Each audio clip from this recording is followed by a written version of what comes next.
The procedure presented in this video requires you to work inside the machine where hazardous voltages are present. Do not attempt to perform this procedure if you are not fully qualified to do so.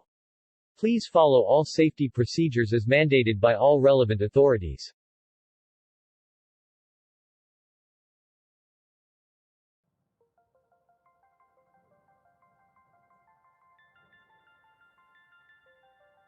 In this video we will be permanently replacing the single-use batteries that provide power to the SRAM on a CNC lathe.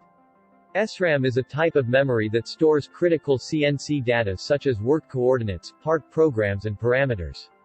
SRAM is volatile and needs a constant source of power in order to retain the stored information.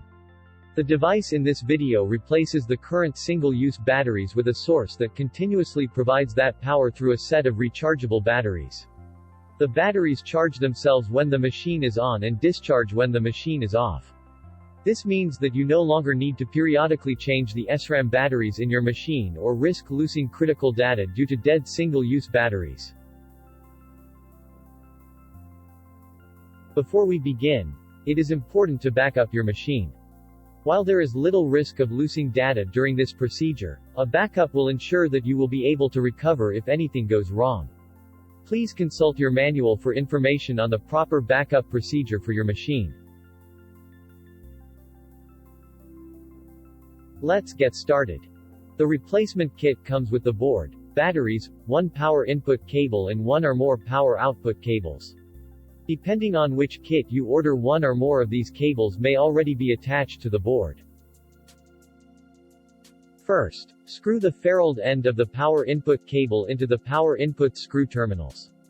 Connect the red wire to the positive terminal and the black wire to the negative terminal. Now, turn off the machine and take all relevant safety steps for working in the cabinet. Clean an area in the cabinet large enough for the device. Then, peel the backing paper from the device and place it in the clean area. Locate the power input cable for the LCD-mounted control and disconnect it by pressing in the tabs at the top and bottom of the connector and sliding it out. Now plug the same connector into the device's power input cable as shown. Then plug the other end of the power input cable into the now empty receptacle on the LCD-mounted control.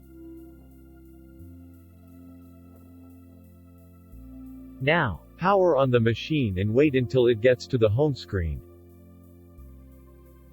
Then, check that the device is functioning correctly before connecting the power output cable to the battery connector.